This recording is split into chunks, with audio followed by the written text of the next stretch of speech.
It all starts at school, where we find a girl lost in thought about her brother. Her moment of contemplation is suddenly interrupted when another girl bursts into the classroom, frantically calling for everyone's attention. She excitedly announces that she's just seen the cutest guy in the office. Apparently, he's a new transfer student and a third year. As soon as the girl from before hears this, she realizes it must be her brother. Before we dive deeper into the story, the girl narrates that her brother was thought to have died in a plane crash with their parents, but miraculously he returned after 10 long years. When she saw her brother for the first time, she could hardly believe her eyes. Their grandpa had the same reaction upon seeing him alive. When her brother looked at her, she was startled, but he just smiled in response and asked if she was his sister Dion. Suddenly, Dion is yanked out of her flashback by a bunch of girls trying to bully her. These troublemakers demand that she hand over the gym uniform she's brought with her.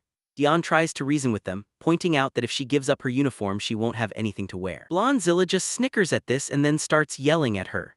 She's so loud that even the other girls in the classroom can't ignore the commotion she's causing for no good reason. Blondzilla finally crosses the line and smacks Dion on the head, making it clear that she better hand over the uniform or else she won't be nice to her anymore. Well, I wouldn't exactly call slapping someone on the head being nice. I guess no one is about to argue with this over-the-top Blondzilla. Even the other girls in the classroom just look away, not wanting to get involved or stop her from getting all high and mighty. It looks like Dion has no choice but to face the humiliation and silently comply with the demand. The next scene takes us to third year class 2, where the entire class is being introduced to this new handsome fella who has just transferred into this school. The teacher mentions that he's been living overseas for a long time and asks everyone to be friendly and help him settle in.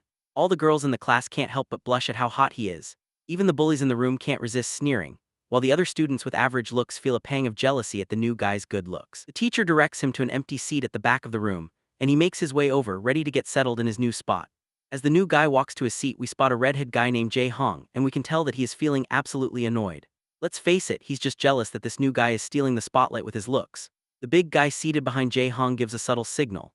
Jae Hong quickly catches on to what his friend is trying to say and decides to take action. He extends his foot out, aiming to trip the new guy as he walks by. But Jae Hong's plan doesn't go as smoothly as he'd hoped because this new guy quickly halts, leaving Jong gritting his teeth in frustration. He had timed his foot extension perfectly, but it still didn't work at all. Meanwhile, the new guy, who goes by the name Ijun by the way, just gives Jong a death glare for his pathetic attempt, though he does not say a word. The scene then flashes back to Ijun's past, where we see a blonde guy advising Ijun to avoid getting into fights once he returns to Korea. Ijun lets out a sigh and responds that he's already aware of this much. The senior perks up to hear this and curiously asks about how Ijun knows. Ijun then explains that he wouldn't enter any combat situation without having enough intel about his surroundings. Well, it looks like Ijun's response isn't exactly what the senior was expecting to hear because it sounds way too hardcore. But Ijun continues sharing his wisdom from years of experience. He explains that making a rash decision could cost him his life, and such a mistake would be a rookie move. This makes the senior even more uncomfortable, and our boy goes on to remind his senior that he has survived plenty of battlefields over the past 10 years because he knows his stuff. Suddenly, Major Kang, the senior, tells Ijun to stop and clarifies that he wasn't referring to all the strategic nonsense, but rather he does not want our boy to engage in fights because he wants to prevent the poor offender from getting beaten up badly. In the present moment, Major's advice lingers in our boy's mind, so he does not say anything to the bully in order to avoid fighting. The teacher then notices Ijun standing there idly and asks if everything's okay. Ijun simply flashes a pleasant smile, saying he is good and continues past Jae Hong, ignoring him. Jong snickers once again, thinking Ijun is just a wimp afraid of getting picked on. Even the guy who tried to trip him earlier smiles, pleased with Ijun's reaction. Once Ijun reaches his seat, the teacher tells one of the students to help him get ready for the first class. With that, the teacher leaves after wishing Ijun a good time studying. The student sitting next to Ijun quickly introduces himself as Young Chan Park, and our boy returns the gesture, introducing himself as Ijun Yu. Young Chan then nervously glances over his shoulder to make sure no one's watching and leans in to whisper to our boy that he saw what Jong was trying to do. He explains that Jong Lee is a troublemaker, but there's also another bully to watch out for, which is Hyokjin Ju, who's just as bad. Ijun takes a closer look at both of the troublemakers. While Wai Chan further reveals that the next class is math, Ijun thanks his new friend for the heads up, and Wai Chan is relieved to see that our boy isn't just another bully. He tells our boy to feel free to ask him anything, and he'll do his best to help out. The math teacher arrives and instructs everyone to open their textbooks. He starts solving math problems on the board. Some students are busy taking notes while others look utterly bored. Ijun takes in the scene, noticing that Hui-chan is diligently paying attention. While some students are dozing off or messing around on their smartphones, he also glances out the window and sees a group of students playing in the playground. Ijun's mind drifts back to his days as a mercenary. He remembers the heavy rain, feeling utterly exhausted and battered. The chaos of his past life, the constant roar of guns and explosions, seems to have left a permanent mark on his mind. Yet in the present moment, as he closes his eyes, there's no unpleasant noise. Everything feels unexpectedly peaceful and serene. As dawn approaches, students start heading home. Among them is Dion, who spots her brother standing nearby. She's momentarily startled and asks if he's been waiting for her. He replies that yes, he was hopping to walk her home. However, he adds that if she has other plans, she's welcome to go on her own. Dion quickly glances around and insists she has no other plans, but we can tell that she's still really anxious about walking with our boy. Ijun then states that if she doesn't have anything pressing, they'll walk home together. Eventually, the girl agrees. Later on the street, the siblings walk side by side, both clearly feeling awkward. Ijun tries to break the ice and asks if she's feeling awkward too. Dion is startled to hear this and quickly insists she's not awkward at all. But Ijun reassures her that it's okay, as he's feeling pretty awkward himself. Thankfully, this remark finally makes our girl relaxed a bit. Ijun then reveals that he was only 9 at the time of the accident, so he doesn't remember much about his remaining family, including his sister. He points out that it must be pretty strange for her too, since she was only 7 and probably doesn't remember much either. Dion stays silent because this is in fact true. Just then she suddenly hears some familiar voices around the corner, and her feet suddenly come to a halt. When Dion looks at the source of the voice, she spots one of the girls who bullied her in class. She is apparently the friend of that blonde girl who slapped Dion in the school today. The bully girl immediately notices Dion and calls her out. Dion breaks into a feeling uncertain about how she is going to handle the situation. One of the guys sitting with the bully girl asks who Dion is. The bully girl reveals that Dion is the girl Hui-jin dislikes, and Hui-jin is the same blonde girl who slapped her earlier. The bully girl also spots her brother walking along with Dion and starts teasing her, asking if she's out with her boyfriend. She adds some colorful remarks, saying she didn't know could date as well. Our girl quickly gets timid and frantically tries to reassure her that Ijun is just her brother. Well, this comes as a surprise to the bully girl, who didn't know Dion had a brother. After hearing the rude comments, Ijun asks Dion if this girl is a friend of hers. Dion timidly agrees and admits they know each other from their homeroom. But the cocky girl doesn't let up, calling Dion again and asks since when they became friends. Dion trembles as the bully continues her rant. Ijun then gives the girl a cold stare, one that's enough to freeze the hell itself. The guy sitting next to the bully girl doesn't appreciate Ijun's sharp glare. He gets annoyed and warns Ijun to watch himself if he doesn't want to get his ass yanked. Ijun continues to glare, which only annoys the fatty more. The bully girl starts egging him on and provokes him to pick a fight with Ijun. Eventually the fatty's patience wears thin and he strides over to our boy. And Ijun quickly shoves Dion back and gets face to face with this stupid head. The fatty demands to know if Ijun is trying to act tough in front of his sister. Ijun notices how defenseless the fatty is, standing so close that all his vital points are wide open for attack. What's even more amusing is that the fatty isn't carrying any weapons. All he has is this giant ass of his. Ijun can't help but feel that this guy is being rash and leaving himself wide open. But then Major KKK's words echo in his mind once again, which reminds him to not pick fights with anyone. Ijun lets out a sigh, averts his gaze, and decides to walk away quietly. But Fatty isn't letting Ijun off the hook so easily. He grabs Ijun by the collar and raises his hand, ready to deliver a sharp slap to Ijun's face. Before he can make contact, Diane rushes to intervene. She quickly bows down her head and explains to the bully that Ijun has been living overseas for most of his life and isn't used to the way things work in Korea. On the other hand, the bully girl snickers to see her begging. While Dion continues to tremble with fear, the fatty however snaps at Dion, saying he doesn't care if Ijun was living overseas or not. Seeing his sister so terrified and shaking in fear boils Ijun's blood. Fueled by anger, he grabs Fatty's wrist and yanks it. Fatty squirms in pain even though Ijun hasn't done anything particularly aggressive. Ijun throws his bag down and takes off his school coat calmly. He tells his sister to wait for him and covers her face with the coat, assuring her it won't take more than a minute. Just then the rowdy thug charges at him from behind. Ijun effortlessly twirls around and delivers a solid slap to the thug's face. The single slap sends the thug staggering, blood spilling from his mouth as he stumbles backward and crashes to the ground like a sack of potatoes. The cocky girl and the other goon feel a chill run down their spines, and I can tell they are about to crap their pants if our boy continues like this. Meanwhile, Ijun lets out a sigh of disappointment, knowing he's broken his promise to Major Kang. But I guess this is not his fault entirely, as this fatty bastard had this coming. The other goon is so terrified that he has started to reconsider making any move against our boy. The next scene takes us to the countryside, where military soldiers are training tirelessly. Among them is Major Kang overseeing the rigorous exercises. A fellow soldier approaches from behind and reminds Kang that today is Ijun's first day at school. Hearing this, Major Kang gets concerned that despite 6 months of lessons on leading a normal life, Ijun might struggle to adapt to his normal school life after so many years as a mercenary. But still, Kang feels a sense of pride, and he's confident that the lessons he imparted to Ijun will help him thrive in his new life. Well, it turns out Major Kang's teachings didn't quite do the trick because Ijun is making these bullies look like yesterday's trash. The other bullies watch in shock as the injured fatty lies unconscious, eyes rolled back. The bully girl and her sidekick are shaking with fear as Ijun strides toward them. In a flash, Ijun lunges and lands a devastating punch right in the gut of the other thug, sending him flying and crashing to the ground. The cocky girl's jaw drops in disbelief. When Ijun turns his attention to her, his death glare makes her tremble with fear. Dion pulls the coat off her face, her hands trembling as she takes in the sight of the two thugs down for the count.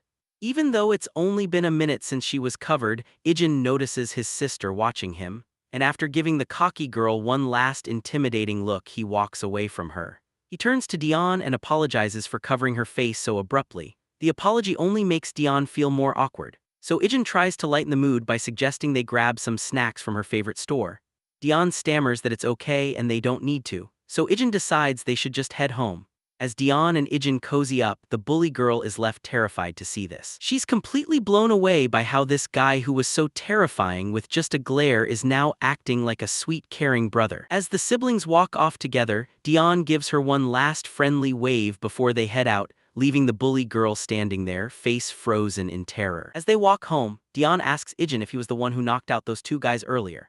Ijun confirms it, and this only makes her curious about her brother since he doesn't seem like the type to pick fights. She then explains that in Korea, staring at people like he did can be considered rude and might lead to uncomfortable situations. Ijun agrees, adding that meeting someone's gaze can be risky depending on who you're staring at, which is similar to where he's from. Confused, Dion asks why he stared at those thugs earlier. Ijun simply replies that he noticed she was scared and he wanted to protect his sister. Dion is startled by these unexpected responses, and she simply bows her head down while blushing. An awkward silence falls between them as they continue walking. It looks like Dion will need to get used to having a caring brother around to look out for her. When they get back to the apartment, we see Grandpa as a bundle of nerves. He frantically tells Ijun to just chill and enjoy some fruit, but our boy insists on taking care of the dishes himself. Grandpa's not sure how to handle this, so he eventually lets Ijun take over. As Ijun washes the dishes with a steady hand, Grandpa asks if the dinner was okay, admitting he's not exactly a master chef. Ijun, keeping it casual, tells Grandpa not to sweat it. He says the food has been great and he's loved every meal. The old man looks visibly relieved to hear that Ijun enjoyed the food. You can even see the glimmer of satisfaction on his face. Grandpa then turns to Dion, asking if she liked the food as well. She nods and agrees. Next, Grandpa shifts gears and asks Ijun about his first day of school, and he is curious to know if anything interesting happened. Ijun hesitates for a moment, looking a bit anxious about answering. Dion also feels a bit uneasy, reflecting on how eventful the day has been. But after a moment of pause, Ijun admits that it was a good day. Grandpa's face lights up with genuine pleasure at hearing this, clearly relieved and happy. Once everyone hits the bed for the night, we find our guy still wide awake. His mind flashes back to when his grandpa first saw him, and he can almost feel how grateful his old man was to have him around. Ijun's cold heart has slowly started to warm up after living with his grandpa and sister for a while. Then his thoughts drift to the time he was stuck on that airplane before it crashed. Passengers were in a panic, and the emergency oxygen masks had popped out of the compartments. As everyone scrambled to put on their masks, Ijun's parents focused on making sure their son could breathe safely. It was a terrifying day for him. Just as the plane began its downward plunge, Ijun jolts awake in the present, leaping out of bed in shock and breathing heavily from this nightmare. His heart is racing and he finally realizes it was just a dream. He glances at his clock and sees that morning has arrived. As he sits there alone, he hears rattling noises coming from the living room. He stands up and goes out, only to find his sister preparing breakfast for the day. He looks around and asks where Grandpa went. She tells him that Grandpa left for work at dawn. She explains that Grandpa took time off to be home when Ijun arrived, but now his paid holidays are over, so he's back to work. She also puts on her uniform, and once she's done, she decides to leave for the day. She tells Ijun that breakfast is laid out on the table and reminds him to make sure he eats. With that, she heads out, and Ijun glances back at the spread of food left for him. Back at school, we see the same bully girl and the blonde girl Hui-jin. It turns out Hui-jin has discovered that the transfer student from yesterday is Dion's brother. The bully girl anxiously confirms this. Her mind flashes back to their previous encounter with Ijun, and she feels devastated, remembering how he knocked out two of her friends with just one punch. Hui-jin tries to ask why the bully girl is so scared, but the bully girl remains frozen in fear, unable to speak. I have grown tired of calling her a bully girl, so let's just give her an appropriate name and let's call her Chicken Shake from this point onward. Ijun continues to press Chicken Shake about what happened. Finally, Chicken Shake swallows her fear and says they should stop picking on Dion from now on. The glare Ijun gave her is still burned into her mind and she can't shake it off. Despite her fear, she tries to reassure herself that everything will be fine because Hui-jin and her brother are basically the top dogs, and everyone at school bows down to them. After a while we see Dion again. As usual, she gets brutally smacked on the head. When she turns around, she sees Hui-jin and Chicken Shake together once again, there to bully her. Dion quickly asks what they both want now, to which Hui-jin tells her to come with her for a second. Our girl asks where they are going. The cocky blonde is clearly ticked off and snaps at Dion, telling her not to get too big for her boots and to follow orders if she doesn't want to get beaten down. She adds that having a brother isn't going to change a thing. A little while later, we find ourselves at the school's recycling station, where Dion is getting absolutely pummeled by the cocky blonde. After a few solid kicks, the blonde tells Dion to keep her head down. Dion, trying to catch her breath, asks why she's getting beaten up in the first place. That's when Hui-jin reminds her about her brother. She tells Dion that her brother doesn't have to act like a tough guy and warns her to explain to her brother to stop getting so full of himself. She further makes it clear that they won't be responsible for Dion's brother anymore because he's in for one hell of a ride. Dion, still clueless, asks if that means they're targeting her brother from now on. Hui-jin quickly confirms, reminding her that the two bullies our boy took down were friends of her brother. Since Dion and her brother dared to mess with them, they're not going to get off easy. It's like poking a lion and expecting not to get mauled. Dion's face goes absolutely pale upon hearing this. She yells at the two thugs, demanding to know what they're planning to do with her brother, but all she gets in response is a solid slap across the face for speaking out of turn. The slap leaves a bruise on her cheek, but the sting of the physical pain is nothing compared to the ache she feels knowing her brother is in serious trouble. Dion clenches her jaw, steels herself, and bolts out of the recycling station, leaving the two thug women behind. The scene cuts back to third-year class 2. The atmosphere is thick with anxiety. Even the two average bullies in the class are unusually quiet. Everyone's on edge because the school's biggest bully is strolling into the classroom with his entourage, and it looks like the drama with Ijun is about to kick off big time. But Ijun just sits there cool as a cucumber. The two bullies who got knocked down yesterday are also strolling down with their boss behind them. The biggest bully of all, the top dog, looms large. Right on cue, Dion bursts into the room like a tornado. She's panting heavily, her face is bruised, and her uniform is smeared with dirt. Ijun abruptly stands up from his seat, his eyes widening in shock as he takes in the sight of his sister's battered face and filthy uniform.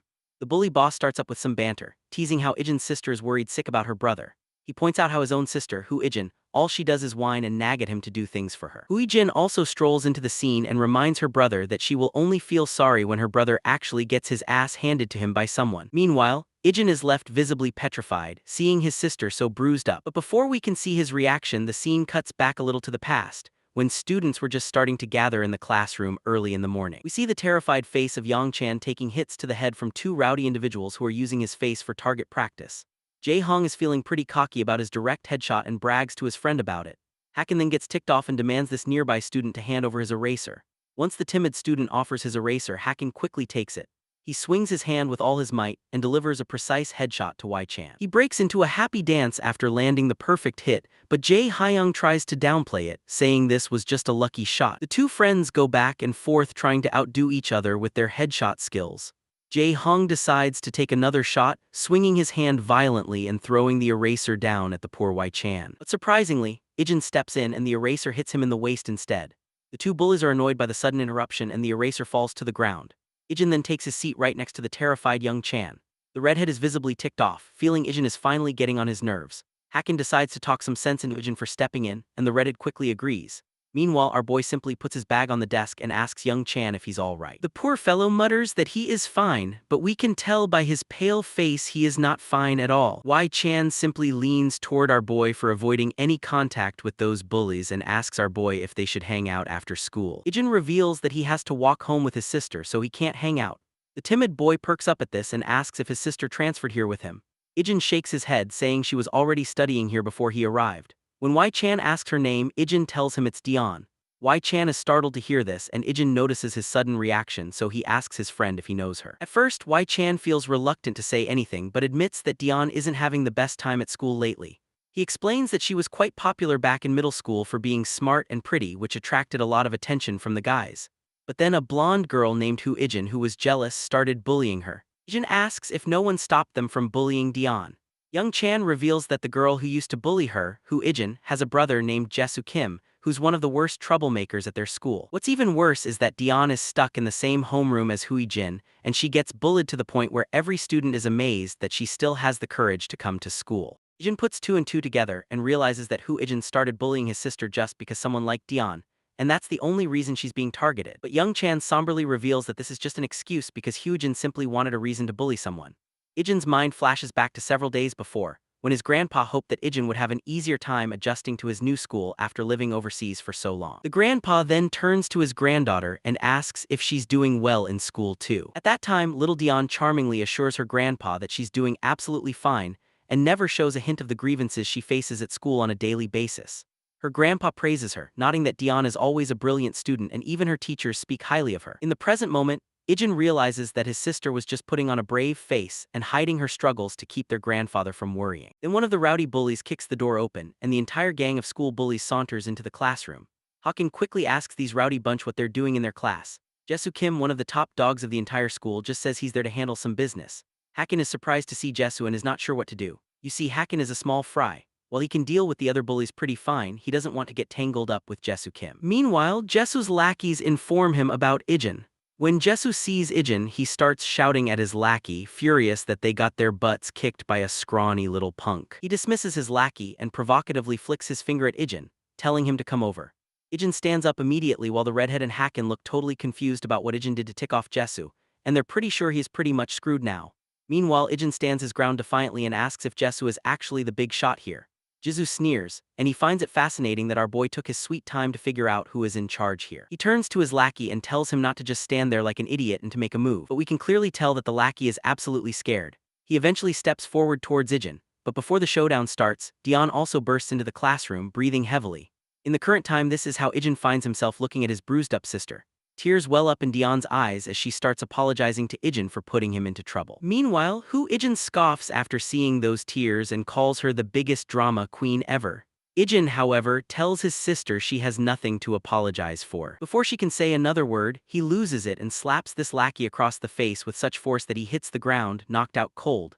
The other bullies, who already know how hard Ijun can hit, start to tremble. With one lackey down, Ijun turns to his sister and says that these bullies are the ones who should be apologizing. The fatty charges at Ijun with a clenched fist, but Ijun effortlessly pushes his hand away. When he spots the exposed throat, Ijun delivers a brutal, precise smack to it like a ninja, leaving the bully spitting and coughing before collapsing to the floor. The other lackey, shaking with fear, tries to land a hit on Ijun.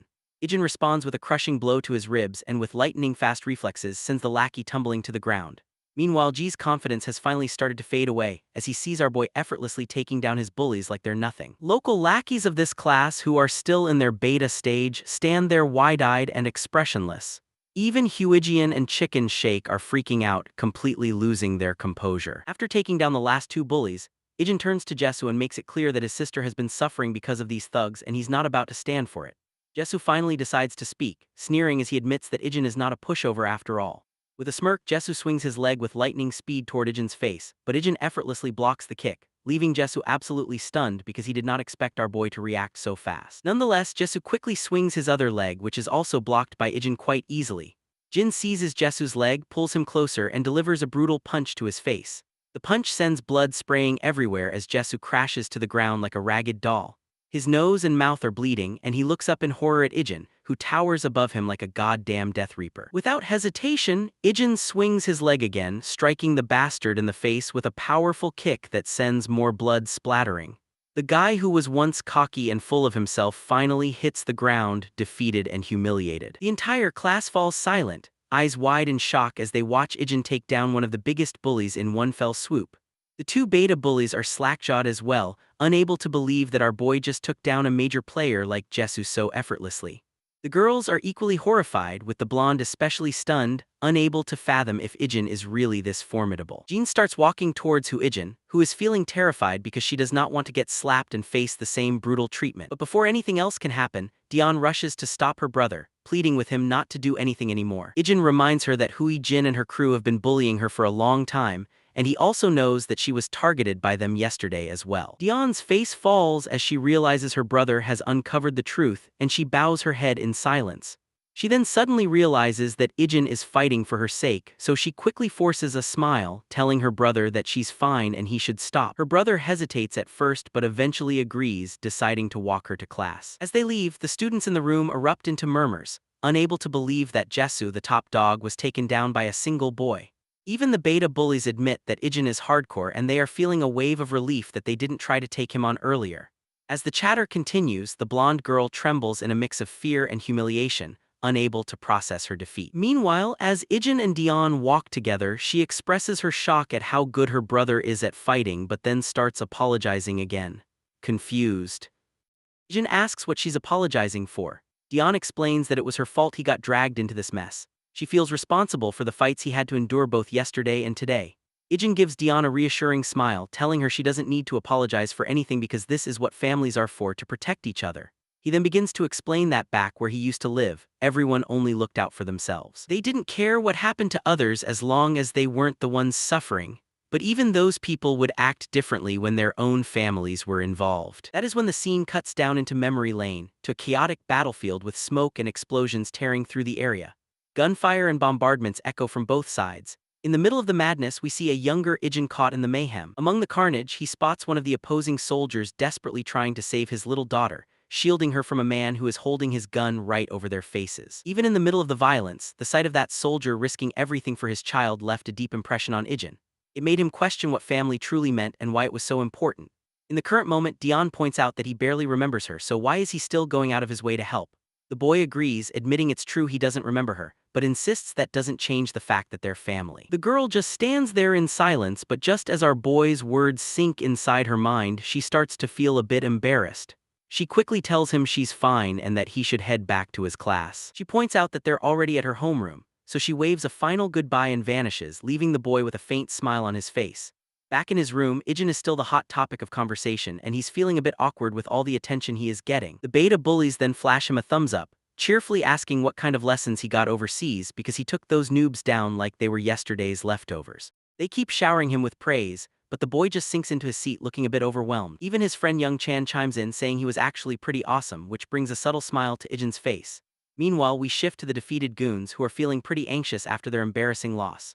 Their boss in particular is still fuming, grumbling that there's something different about our boy because he doesn't fight like your average third-rate thug. His sister tries to cheer him up, reminding him to stop sulking and pointing out that their loss was just a fluke, and Ijun just caught them off guard. So she suggests they should try to catch him later. But the bullies stay silent because they've learned the hard way that our boy is a powerhouse not to be messed with. Still, the blondie reminds her that he's just one guy and they shouldn't let some dude take us down like this.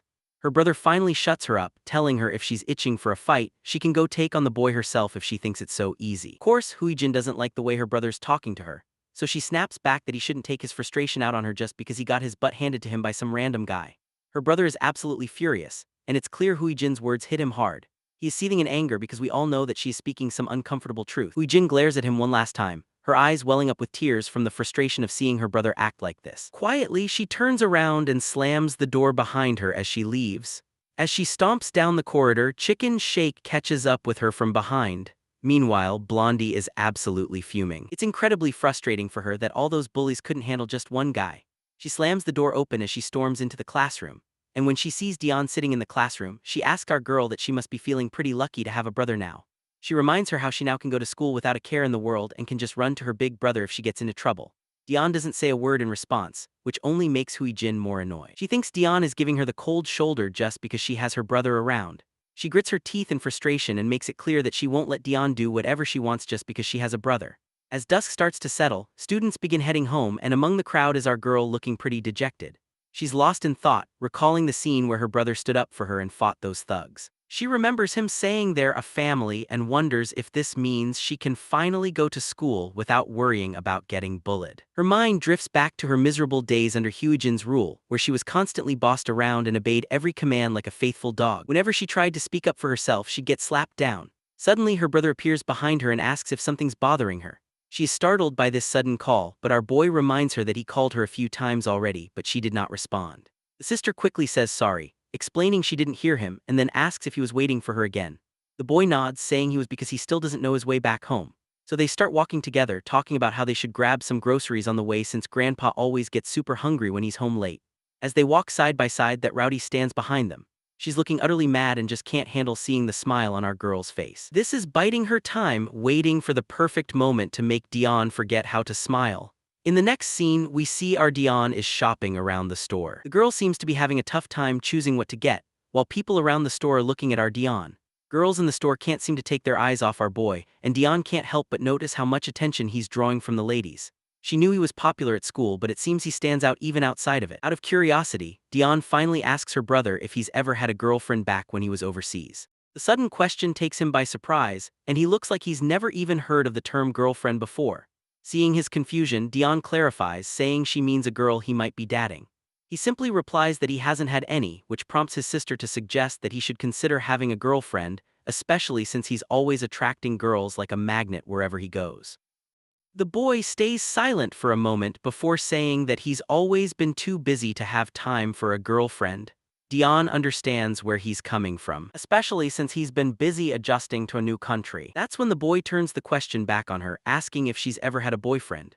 The question catches her off guard and she quickly replies that she hasn't had one either. When he asks why not, she just says she's been busy as well. When they finally get home, we see our boy has been gifted a Samsung Galaxy phone by his grandpa. He's a bit disappointed because he wanted an iPhone instead. Grandpa quickly educates his grandson that iPhones have lousy battery life, so it's better to use a Samsung instead, especially since all the kids nowadays have iPhones.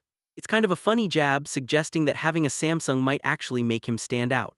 Dion, on the other hand, is pretty excited because she wanted a Galaxy phone for herself, and she can tell it's the latest model. The boy starts playing around with the phone while Grandpa reveals that he's already saved Dion's and his own number in it. Dion is surprised to find out that Grandpa saved the phone numbers himself, since she usually helps with stuff like that.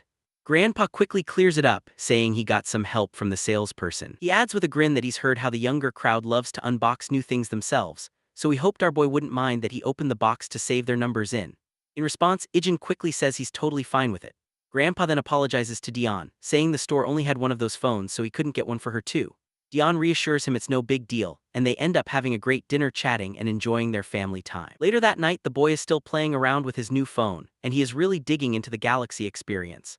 He starts to think maybe Samsung phones aren't so bad after all and could be even better than iPhones. The scene cuts to Major Kang, who's busy working at his computer when his phone rings. He picks it up and sees it's Ijun, who lets his senior know that he's got a new phone and this is his new number from now on. The senior is a bit surprised by this news, and even the junior standing behind him asks if Major Kang didn't already give Ijun a phone. Major Kang confirms that he did.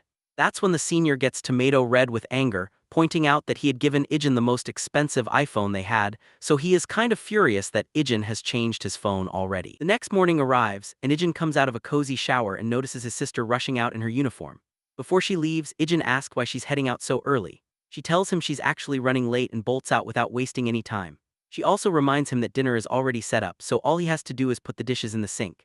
As she's rushing down the street, she glances at her phone and is relieved to see that she'll make it on time. She had gotten delayed because she wanted to make a delicious soup for Grandpa, and seeing him smile after eating it made it all worth it.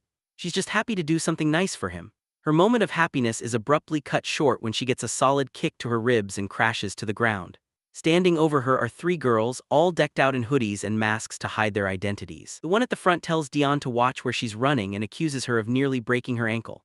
It's clear these girls are just looking for trouble and making excuses to pick a fight. They demand that Dion apologize for her so-called blunder. The poor girl quickly nods and says she's really sorry, but the rowdy leader isn't satisfied and slaps Dion across the face and insists she apologize like a whimpering dog. That's when one of the girls with a ponytail suggests they all head to a karaoke spot to blow off some steam. Another girl quickly agrees, saying that they definitely need to relax and have some fun. The ponytail girl crouches down to meet Dion at eye level with a smug grin. She invites our girl to join them in their karaoke session, and she is sure that they are going to have a blast there. The second Dion hears that voice, she instantly recognizes that this is Hui-jin Kim, and she is definitely here to make our girl's life miserable. Before she knows it, they're all at a dingy karaoke place. The manager, catching sight of these shady-looking girls, can't help but feel uneasy. A while later, we see the manager again, who is packing nervously toward the room where those girls had their karaoke session. He mutters to himself about how rowdy kids have gotten these days and wonders what kind of mess those ladies might have left behind because, in their entire karaoke session, all he heard was loud screaming noises. The manager turns the lever and opens the door, only to find Dion sprawled on the floor, clearly beaten up. Thankfully, she's conscious and starts to slowly get up. She fumbles with her things, her hands shaking as she gathers her stuff. The manager is utterly confused to see this unexpected sight and decides to call an ambulance, but Dion flatly refuses and stumbles out the door. Meanwhile, back in the classroom, the teacher is taking attendance and notices that Dion is still missing. When the students confirm she's not there, everyone is confused since Dion wouldn't just skip school without letting anyone know. In the background, Hui-jin Kim is smirking, clearly pleased with herself. Chicken Shake turns to her friend and asks if she thinks Dion will be okay. In response, Hui-jin simply tells her friend not to panic. She reminds her that Dion missing school has nothing to do with them. Chicken Shake nervously agrees, playing along and affirming that it's indeed true and has nothing to do with them. Finally, the school bell rings, signaling the end of the day. As usual, the boy waits outside for his sister, but he can't seem to spot her in the crowd of students. The crowd begins to thin out and soon there's hardly anyone around, but his sister is still nowhere in sight. He waits for a bit, then pulls out his phone and tries calling her, wondering if she might have gone home already. Meanwhile, she's already back home, and her phone rings endlessly as her brother keeps calling, but she doesn't bother to answer and lets it ring. Eventually, the boy heads back home. His eyes immediately spot the sneakers she wears sitting over the doorstep. He pulls off his bag from over his shoulder and goes to her door, giving it a gentle knock and asking if she's inside. The girl quickly responds, and the brother feels a wave of relief knowing she's indeed there. Dion quickly asks if Ijun waited outside the school today too. Ijun nods and mentions that he even tried calling her, but she didn't answer. The girl apologizes heartily, saying she must have been asleep. Ijun picks up on the odd tone in her voice and asks if he can come in for a second. Dion quickly comes up with an excuse, saying she's in bed because she's not feeling well. Worried, Ijun asks if it's something serious. She reassures him that it's just a slight fever and that she'll be fine after some rest. Ijun tells her to call him if she needs anything and decides to head out, planning to grab some medicine for her. But Ijun suddenly stops at the door and notices that her sneakers are stained with blood. It doesn't take him long to realize something serious must have happened since blood on her shoes isn't something you see every day. Once he pieces it together, he grabs the first aid kit and heads into her room to tend to her injuries. She winces as he applies bandages to her bruised face. It seems Ijun still doesn't know the full story. Dion tells him she fell down the stairs while trying to dodge a bicycle. However, Ijun points out that her injuries seem quite severe for a simple accident and asks if she doesn't want to see a doctor. She hesitates for a moment before insisting she's totally fine. I guess her hesitation to visit the doctor is understandable, because if she goes to the hospital they'll discover the bruises aren't from a fall down the stairs. The scene then cuts to Dion's past, where we find ourselves in the principal's office. Dion is telling the principal that she was beaten up by Hui-jin. However, Hui-jin flatly denies the accusations. The police are also involved in the case, and Dion insists that Hui-jin was the one who beat her up. She explains that Hui-jin was wearing a mask and hat, but she recognized her voice and is certain it was her. Besides, Hui-jin has a history of bullying her at school. But then Hui-jin, with a sly smirk, asks how Dion can accuse her when she didn't even see her face. The principal questions Dion if she saw the face of the person who assaulted her. Dion responds once again that the assailant's face was covered, but she's sure it was Hui-jin. At this point, Hui-jin's mother bursts with anger. She angrily accuses Dion of calling the police and treating her daughter like a criminal over a ridiculous accusation. The principal tries to calm the furious mother down, but she refuses to listen and makes it clear that she won't calm down. Meanwhile, Hui-jin's confidence crumbles as she realizes that no one seems to believe Dion despite her certainty that Hui-jin was the culprit. Even the police officers are skeptical. The mother demands that Dion apologize to her daughter immediately for the accusation. But our girl stands her ground and tells the woman that it was indeed her daughter who assaulted her. The arrogant mother is infuriated by this and decides she will take the matter up with Dion's parents. She demands our girl bring her parents to the school right away. This just breaks Dion's heart. She feels tears streaming down her face involuntarily while the villain who assaulted her laughs and walks away unpunished. In the present, she feels trapped in the same situation she faced in the past. She believes that raising her voice without solid proof is futile and is determined not to offend her grandfather, who has always been a supportive figure for her. Suddenly, Ijun notices her tense expression and puts his hand on her forehead, asking if she's really okay. The girl responds, albeit weakly, that she's fine. Ijun points out that while her bones aren't broken, the bruises are pretty severe and will hurt for a few days. She nods and finds it surprising that he's actually quite good at this patching up stuff because she can tell the bandages are perfectly placed. She then becomes somber, remembering their grandfather. She's worried he might get upset about all this, especially since he has a weak heart. This news comes as a surprise to Ijun, and the girl further reveals that their grandfather takes pills to regulate his heart health. In response, Ijun promises her that he'll make sure their grandfather won't catch whiff of this predicament and tells her to just get some sleep. As he begins to walk away, she calls out to him from behind with a pleasant smile. She thanks him for all his help, and Ijun reciprocates with the same warm smile. But once he's gone, her smile fades. She wonders if she did the right thing by not telling him everything. She feels that there's nothing a couple of teenagers like her and her brother can really do about the situation. However, we all know that Ijun isn't an ordinary teenager, and I wouldn't be surprised if he already knows who is behind her injuries. Later we find ourselves in a club where the high-energy music is blasting and people are buzzing. In the middle of it all we spot the boss bully Jessu Kim. He's gritting his teeth as he drinks and laughs with his boys. They're all discussing Ijun and wondering how a single brat could manage to mess things up for everyone. One thug speaks up, reminding everyone that their downfall was due to underestimating Ijun. He insists that they can take him out easily if they plan ahead. Another goon agrees, emphasizing that they can't just let him get away with this. A third adds that Ijun won't stand a chance against all of them. Despite their enthusiasm, their boss knows that taking Ijun down won't be a walk in the park. He's still seething from the humiliating defeat, but doesn't want to let it slide. He puts his glass down in frustration and reluctantly agrees with his lackey. He makes it clear that going one-on-one isn't their style, so they might think of a strategic plan to take our boy down with numbers. The lackeys grin like Cheshire cats, clearly excited about their plan. This rowdy bunch may think they've got it all figured out, but they're nothing more than a pack of hyenas destined to get their comeuppance from Ijun sooner or later. Just as they're planning their next move, G's phone rings. The caller ID shows it's from someone labeled Little. It turns out to be his little sister, and it seems like even Jessu agrees with us that she indeed is one. Anyway, she starts yelling at him, asking why he's just sitting around at the club. Jessu tells her to either say what she wants or he's hanging up. The girl insists that he owes her big time. Jessu confusingly asks what she's talking about. She then reveals that he roughed up Dion earlier today. She tells him they can't let the siblings get away with it or they'll lose their authority in the whole school. Her brother, feeling a bit proud of his sister, tells her she did a good job. He reveals that they're also planning to get payback on Ijun. Just then someone walks into the club. As the bullies turn to see who it is, they realize it's Ijun. He appears to be there to settle some business. Jessu gets absolutely furious at the sight of Ijun casually walking into his turf, but Ijun just walks toward their table with a calm demeanor. Jessu then feels somewhat relieved that they don't have to hunt Ijun down anymore to get their revenge. However, Ijun isn't there for a friendly chat either, and without wasting any time he grabs one of the lackeys by the face and slams him down hard against the edge of the table. Another lackey charges at him, but Ijun's hand moves so fast that his single punch shatters all the ribs of the attacker. The bully leader and his lackeys grit their teeth seeing their goons go down. The rest of the crew charges at Ijun, but my guy just stays cool as a cucumber.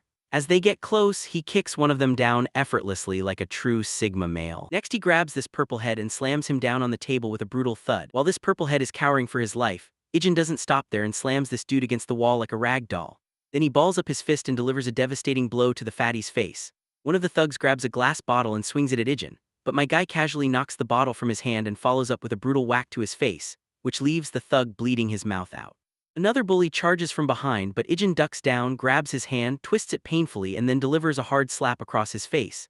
Ijun throws the thug aside and then grabs another lackey by the face. He smashes the guy's ugly mug right into his knee, breaking the thug's nose with a sickening crunch. With all the thugs down for the count, Jessu is left speechless, unable to process what's happening. Meanwhile, his sister is still on the line, and she quickly asks what's going on because she has been hearing the loud commotion and chaos. Ijun turns to Jessu with a chill in his voice, making Jessu shiver. He asks if he needs to repeat himself because as far as Ijun remembers, he's already told Jessu to stay away from his sister. Jessu is absolutely boggled out of his mind to see how the tables have turned. It's kind of ironic that they tried to gang up on Ijun only to end up getting their own gang bang. Ijun fought like a pro and wiped the floor with everyone in just a few seconds. Meanwhile, Ijun continues to question Jessu, asking what his sister ever did to him. Jessu plays dumb, pretending he knows nothing while secretly reaching for a glass on the table. He throws the glass at Ijun with lightning speed, but Ijun just steps back casually, letting the glass shatter against the wall. As he stands there nonchalantly, Jessu grabs a bottle and swings it at him. Our boy steps back once again, avoiding the hit. But when Jessu swings the bottle once more, Ijun knocks it out of his hand and counters with a punch, sending the contents of the bottle splattering everywhere. Jessu tries to swing his fist this time, but my guy responds with another brutal smack to the bastard's face, leaving his nose bleeding like crazy. Jessu stumbles backward, gasping for air after the hit, while Ijun remains cool and composed, not even breaking a sweat. Ijun then asks this bastard what twisted pleasure he gets from harassing a helpless girl. In a desperate move, Jessu grabs a bottle, shatters it, and aims the sharp pieces at Ijun's chest. But our boy shows no fear and he quickly slaps Jessu's hand hard, making the bottle drop. Then he grabs Jessu by the throat and squeezes, causing him to struggle for breath. Jessu's feet trip over themselves as he struggles helplessly and Ijun forcefully drives him to the ground. The bastard writhes and squirms desperately, trying to break free from Ijun's iron grip, but my guy doesn't let up. His hand is pressed firmly on G's throat, ensuring the once cocky bully knows exactly who's in control now. Ijun then leans in and asks Jessu what he should do with him. Jessu, barely clinging to consciousness after the brutal beating, can't muster a response. Ijun delivers his final warning, making it clear this is the last time he'll spare him. He warns him to stay away from his sister and to keep Hui-jin, who is G's sister, in check as well.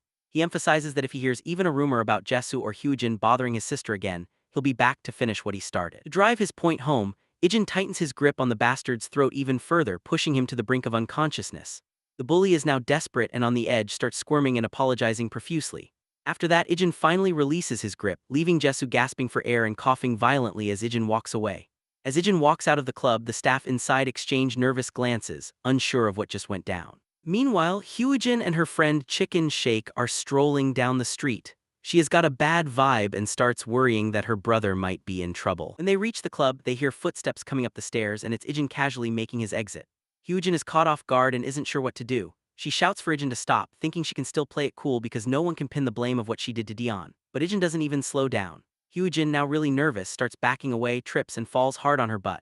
While she's rubbing her sore shoulder, Ijun's phone rings. He checks it and sees it's his grandpa calling. After a quick chat, he simply turns around and just heads home quietly, leaving them curious about what he is even thinking. When Hui-jin enters the club room, the scene is a mess. Her brother and his lackeys are all battered and bruised. She immediately starts shouting at him, demanding to know how he got whooped by Ijun again. But her brother, too exhausted to argue, cuts her off and tells her to stay the hell away from Dion from now on. Hui-jin, not grasping the seriousness of the situation, keeps pushing back, asking what the hell he's talking about. Her brother, visibly frustrated, finally loses it. He grits his teeth and yells at her to leave our boy's sister alone. But Hui-jin doesn't back down and keeps shouting, questioning why he's so afraid of that bastard. That's the breaking point, and her brother snaps. With his eyes blazing with anger, he makes it crystal clear that if she doesn't steer clear of Dion, he'll make sure to mess her up himself. Yikes, these siblings have a seriously twisted way of dealing with each other. It's wild how casually they talk about screwing each other over. Hui-jin is shaken by her brother's outburst and she begins to tear up. We're back with our boy, who spots the grandfather once again. They sit down on a bench in the park. First off, Grandpa apologizes for pulling our boy away while he was having fun with his friends, but our boy says it's all good. The old man then gets a bit sad, mentioning that Dion got injured and our boy was the one who treated his injuries. Our boy confirms it, and the old man explains that her injuries are pretty serious, but she refuses to go to the hospital. He shares how tough it's been raising Dion on his own. He never really knew how to raise a young girl and was always working hard to put food on the table, and he's just grateful she's come this far on her own. Grandpa reflects on all those years and says that, looking back, Dion has given him so much more than he's ever been able to give her. He lost everything in that accident, and Dion was the only thing that kept him going after the plane crash took everything away from him. It breaks his heart to see her so hurt and not even tell him the real reason behind it. He wonders if she thinks he's too old to understand. He mentions a saying about how kids become distant from their parents as they grow older, so it must be even harder for her to reach out to an old grandpa. But our boy quickly reassures the old man that he's just overthinking. He points out that it's clear how much Grandpa loves Dion, and he's sure Dion loves him just as much. He tells Grandpa to stop worrying so much and promises that he'll look out for her at school. Hearing this, the old man is finally a bit relieved and genuinely happy that Dion has a brother-like figure in her life. The next scene shifts to a medical examination center. Inside, we see Jessu with his injuries finally patched up. He's getting an earful from his father, who's clearly disappointed in him. His dad doesn't hold back, making it clear that Jessu deserves every one of those injuries because, as he puts it, if you're going to play stupid games, you're going to win stupid prizes. The arrogant mother starts yelling at her husband, clearly outraged. She reminds him that their son is in the hospital and this is all he has to say. She tells him to go find the brute who did this and yell at him instead. She also points out that the same brute busted Hui-jin's arm too. Honestly, it's a real mess. Hui-jin lies to the point that she even pinned the blame of her own mishap on our boy. We all know that she tripped and banged up her shoulder, but instead of taking responsibility, she's blaming him for everything. The angry father finally calms down and lets out a deep sigh. The concerned mother tells her son to just focus on resting and recovering. As they start to leave, the mother grumbles about making the kid who hurt their son pay if she ever gets her hands on him. Once they're gone, Jessu finally asks his sister why she had to tell their parents everything. He explains that by doing so, she's just made things worse for him. He feels humiliated that people will think he ran to their parents like a whining brat after getting beaten up. His sister then asks how she was supposed to hide the fact that her brother was in the hospital and that her arm was broken. Jessu gets pretty ticked off and demands to know if Ijun was the one who did this to her arm. She remembers how she tripped and fell, but she doesn't mention that to him. Instead, she just says that Ijun was responsible. It's messed up how she's shifting the blame so shamelessly. She then quickly stands up and tells him to just stay here and get better. She says she'll make sure they realize once and for all who they're dealing with. Jessu sits there, unsure if they should mess with our boy again. Meanwhile, we're back with their parents. The woman reveals that she's just spoken to Mr. Cha, but her husband asks why she's complicating things and tells her to let the school handle it. The woman responds that it's Saturday already and she doesn't want to sit back and twiddle her thumbs waiting for them. She starts yelling, pointing out that the school won't deliver real justice for what was done to their kids, and they'll likely only settle for a suspension or expulsion at best. The husband continues to argue, saying she has no business going to Mr. Cha to handle this personally. The woman reveals that she already knows Mr. Cha and that he's been handling his dirty work for years. Meanwhile, Hui-jin is eavesdropping and feeling pretty smug about her mother contacting Mr. Cha. She knows that Mr. Cha is the scary gangster who works for her father, and she's sure this will put an end to those troublemakers once and for all. The scene shifts to a rundown place where a man is fidgeting with his lighter, clearly on edge. Two goons walk by looking pretty disappointed. They grumble about being ordered by their boss to handle some teenage drama, and none of them are thrilled about it. Even the boss himself isn't thrilled about dealing with this kid squabble, but hey, a job's a job, even if it means wading through a mess of teenage nonsense. The scene flashes back to a time where a luxury Mercedes is zooming down the road. Inside the car, Mr. Cha, the mafia boss, takes a call from the woman. She fills him in on how her daughter's hand got fractured and her son got beaten up by some teenager. She's insisting that he needs to handle it. Cutting back to the present, Mr. Cha is puffing out smoke from his cigarette, clearly fuming. He's beyond frustrated that he has to deal with this kind of nonsense as well. The scene transitions back to the quarters where our boy is sitting before his computer, still lost in thought about his encounter with Jessu. He's wondering if these guys are really going to let it go. Suddenly the doorbell rings. He hears his grandpa arguing with someone at the door. It turns out that the people at their doorstep want to see Ijun. The intimidating man outside claims they just want to talk to Ijun for a bit. Grandpa, concerned about the late hour, questions what could be so urgent. Our boy steps out of his room, telling his grandpa that he'll be back soon after he hears what they want. Despite Grandpa's reluctance and even his sister's protests, Ijun flashes a pleasant smile. He reassures them that he knows these guys and that it's just a quick chat, nothing to worry about. With that, our boy leaves his concerned grandpa behind. The goons take him to an abandoned construction site and he wonders who they might be taking him to meet. When they finally arrive, the lackeys report to their boss that they've brought the guy in question. The boss remains silent, puffing on his cigarette. The bald lackey reveals that the kid caught on quickly, didn't make a fuss and just came along. The boss, a bit surprised and pleased, decides to make it quick. He snaps his fingers and the lackeys immediately grab their iron bats. One lackey tells his friend to hold our boy's arm as he'll be the one to dish out the beating. Meanwhile, the boss sighs and decides to text the mother, letting her know that he's taken care of the job. While the boss scrolls through his phone looking for that mother's number, the lackey asks him why our boy had to mess with the kids of the Kim family. As soon as our boy hears the mention of kids, he realizes this must be about Jessu Kim. The boss, feeling frustrated and annoyed, pauses his scrolling, deciding he shouldn't call her while our boy is present. However, he looks over at our boy and is intrigued by how unfazed and emotionless he appears. Just as the lackeys charge at him, Ijun suddenly uses his ninja-like speed. He grabs the bald lackey's hand before he can swing at him and pushes the man toward him, delivering a brutal shoulder smash right to the lackey's face. The boss watches this with his wide-eyed eyes as he witnesses this flawless execution of the move. Meanwhile, the other lackey, bat in hand, swings at our boy. He ducks, letting the bat swoosh harmlessly over his head, but the lackey tries another swing. Our boy charges at the bat as if it's no big deal, leaving the mafia boss utterly bewildered. With lightning speed, our boy locks the baseball bat in his arm and delivers a brutal punch right under the lackey's chin. Not stopping there, he follows up with a devastating blow to the lackey's chest. Then with a fierce grip, he grabs the lackey by the neck and throws him down onto the bricks below. The boss watches in shock, clearly impressed and flabbergasted by the sheer skill and audacity of our boy's moves. The bald lackey grabs our boy from behind, threatening him with death, but our boy quickly jabs his shoulder into the lack's ribs and then delivers a solid shoulder smash to his face, sending him crashing to the ground. Mr. Cha realizes that this kid is no average teenager because his combat skills are exceptional. He finally decides to step in himself. As he strolls forward, he scratches his head, snickering and commenting that he never thought he'd be fighting teenagers at his age.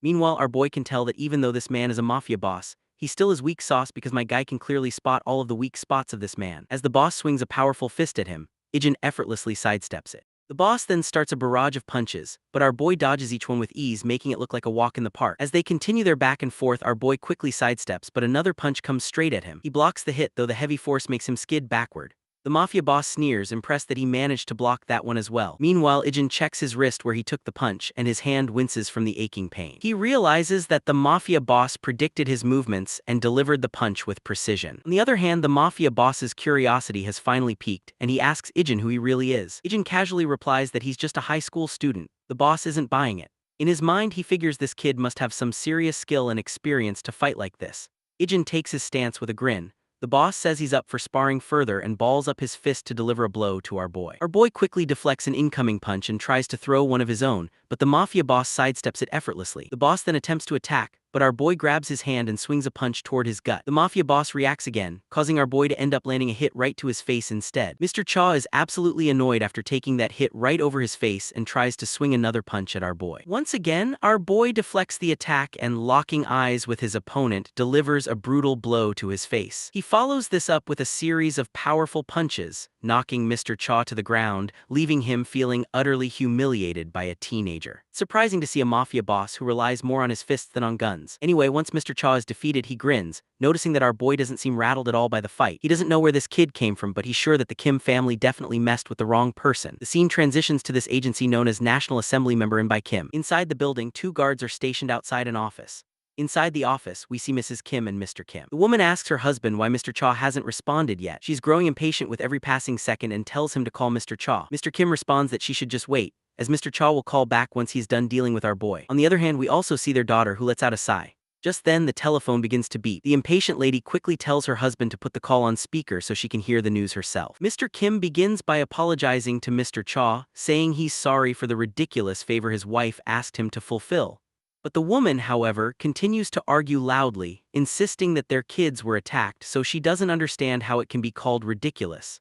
To everyone's surprise, Mr. Cha says that he's the one who should apologize. Mr. Kim asks for an explanation, and Mr. Cha reveals that it seems their children have meddled with the wrong person because he himself also had been defeated by our boy. This news rattles Mr. Kim to the core. As far as he knows, Mr. Cha is the best enforcer in the business, and it's unfathomable that he lost to a high school kid. Just then, the office door starts rattling as someone tries to force it open. Both Mr. and Mrs. Kim look anxiously at the door. When it finally creaks open, they see soldiers sprawled on the ground, leaving the husband and wife utterly anxious and alarmed. Even their bratty daughter jumps out of her seat when they see Ijun strolling into the room. The door behind him slams shut, leaving their unconscious bodyguards on the other side. Mr. Cha, still on the phone, quickly realizes that Ijun has made it into their place. He leans back, letting out a defeated sigh. He's still trying to wrap his head around the fact that he got beaten by a single high school kid. He's now anxious about how to deal with this mess. Inside the room, Hui-jin jumps up from her seat as Mrs. Kim starts yelling at Ijun, demanding to know if he's the kid who beat up her children. On the other side, the man at the desk demands to know how Ijun managed to get into his office. That is when this stupid woman begins to grit her teeth in frustration, because she is pissed that her husband is not overreacting like her. The husband remains calm and composed and asks again, more insistently, how Ijun got past the security. Ijun just shrugs and casually replies that he simply passed the guards blocking the entrance. Mr. Kim is even more shocked and confused, not understanding how Ijun managed to beat Mr. Cha and all the security guards. What bothers him even more is how Ijun even found out that he's living here. That shithead woman starts yelling again, telling Ijun to stop giving them attitude. She quickly begins dialing the emergency hotline to report Ijun for assaulting her kids and breaking into the office. Meanwhile, Hui-jin feels a sense of pride in her mother's actions. She believes that involving the police is a good move, thinking that even if Ijun has impressive fighting skills, the law will take care of him. The arrogant mother tries to intimidate Ijun with her threats, claiming she'll call the police or even the district attorney because she thinks Ijun has no idea who he's dealing with. Ijun, however, remains calm and responds that he has a pretty good idea. He points out that her husband is a second-term assembly member currently running for office. The woman scoffs, asking Ijun if he knows so much about their status, then why did he assault her kids? On the other hand, Hui-jin smugly sneers, feeling satisfied that they've cornered Ijun, and faintly tells him that it's game over. The authorities pick up the call, and the lady starts yelling into the phone, demanding that the officers reach Kim's office right away. But before she can say anything more, she falls silent when she hears something unexpected. Apparently, Ijun plays the full footage of the karaoke room where Hui-jin and her lackeys assaulted his sister. The undeniable evidence leaves Hui-jin speechless, her eyes widening in shock as if they might pop out of their sockets. Mr. Kim stays silent, feeling utterly devastated. The screams of Dion begging for forgiveness echo through the room as the trashy ladies continue to beat her to pulp. Seeing the concrete evidence, Mrs. Kim's jaw drops, and she quickly hangs up the hotline, saying she'll call them back later. On the other hand, Hui-jin starts yelling at Ijun, demanding to know how he got those files. Ijun remains silent for a moment, and then the scene flashes back. Outside the Kim residence, inside one of the rooms, Ijun is seen sneaking around the house. He opens a laptop and copies all of the data onto a pen drive. In the present, Mr. Kim grits his teeth in frustration, feeling that his kids are a total disappointment. But Hui-jin quickly tries to reassure her father, explaining that she had a good reason for everything. Mr. Kim, however, angrily tells her to shut up. Ijun then reveals that he also has files involving Jessu Kim. He explains to the Kims that their children always save videos of their conquests. He states that he has dozens of clips showing their violent behavior, beating up kids at school, extorting money and valuables from their victims, and even the latest clip of his sister being assaulted by a group of girls at karaoke. Hui-jin is shaking like a leaf with all these truth bombs exploding around her, but her mother quickly jumps in to defend her daughter,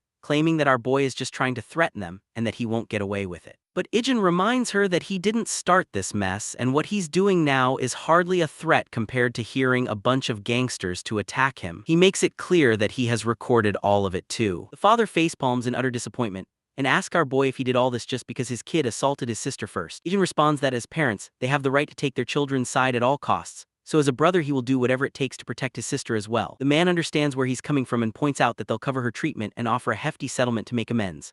But our boy makes it clear that this isn't necessary. The father is puzzled and asks what he means by that. He then inquires if Ijun would like his kids to apologize to his sister. Hearing her father, Hui-jin grits her teeth and thinks to herself that she'd rather bite her tongue and bleed to death than apologize. On the other hand, our boy makes it clear that an apology won't undo the time his sister spent in fear and pain. So he insists that if they really want to compensate him, he wants his sister to never have to see Jessu or Hui-jin Kim again. This demand rattles Hui-jin's nerves, but her father quickly agrees, stating that he'll have his kids transfer schools or perhaps even send them abroad to study. Naturally, the mother and daughter let out a piercing scream in protest, but the father quickly shuts them down and turns his attention back to our boy, asking if this would be enough to satisfy him. Our boy states that he wants them gone from the school starting tomorrow. In response, the father says he'll inform the school, and once that's settled, Hui-jin begins to cry, her tears flowing involuntarily. Just as our boy starts to leave, the father quickly stops him and reminds him that, since he agreed to the demands, he'd like our boy to delete all of the videos he found. Our boy shoots the old man a death glare,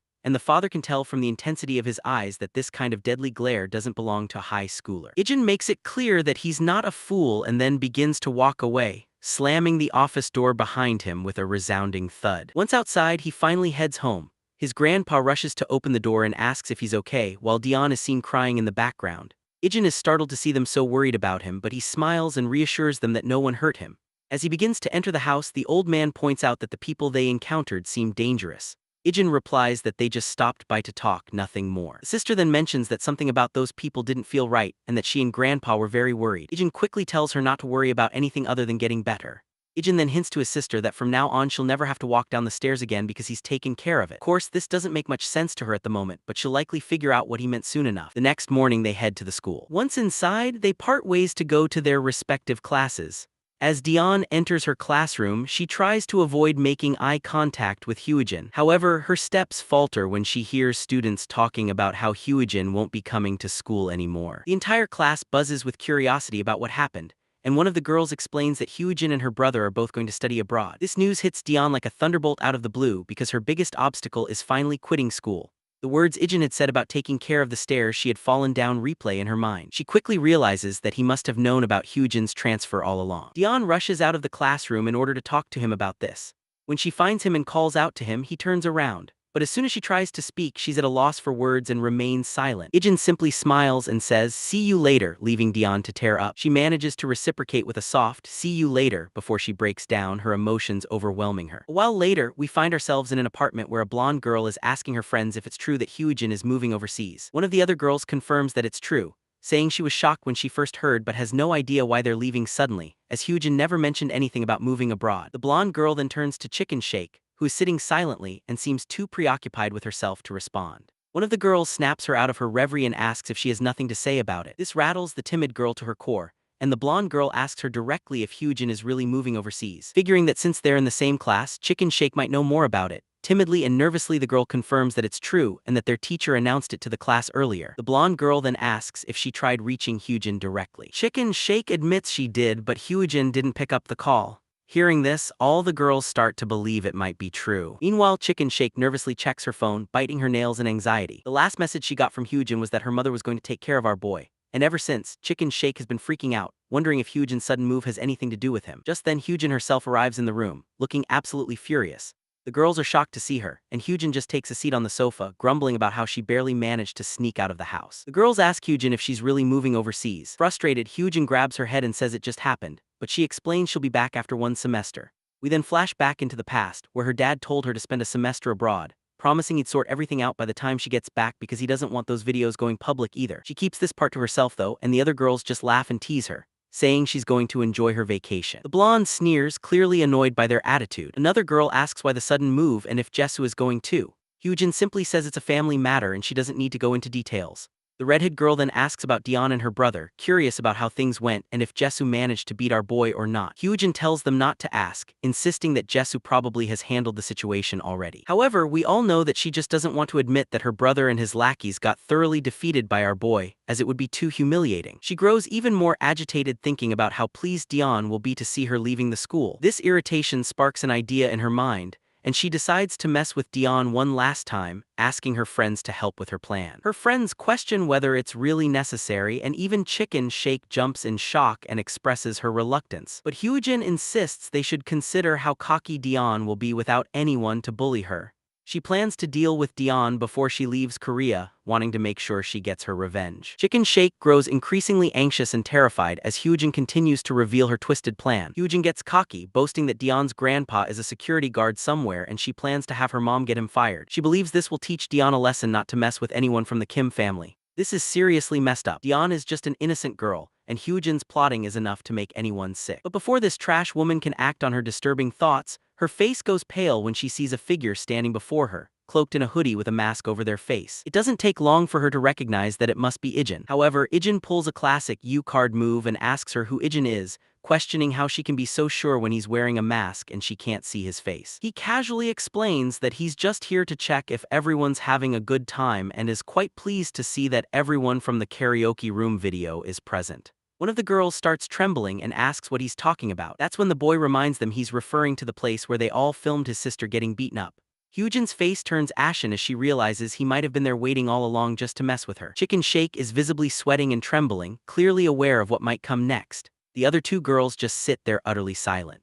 The boy starts to shut the door, asking why no one's singing since he thought everyone here loved to scream along to loud music. With that, he slams the door shut, leaving us with no clue about what he might do next. The scene takes us to the hospital where the Kim family is gathered. The father, In-by Kim, is clearly annoyed, asking where Hui-jin went. Her brother explains that she stepped out to say goodbye to her friends. In-by groans as he asks why she left when she was supposed to stay put until they had everything sorted out. Just then, a guy bursts into the room, quickly turning on the TV and telling his master he needs to see what's going on the screen. It's clear that our boy has already made the videos of what Hui-jin did go viral. The footage is spreading fast, and the situation is quickly becoming a public spectacle. The entire Kim family falls silent as they watch the news. The reporter continues to drop bombshells, revealing that there are dozens of violent videos circulating, with many more incidents likely unrecorded. Civic groups and politicians are now proposing a special bill to bring the culprits to justice. Jessu starts to lose his composure, and the reporter adds that the nation is especially appalled by the revelation that the culprits are the children of candidate In-by Kim. It's clear that the father is in deep trouble, and it's all thanks to his outrageous wife who pushed everything to this point. Given Hui-jin's plan to make our grandpa jobless, it seems they're getting exactly what they deserve. We cut back to our boy being grilled by Mr. Cha,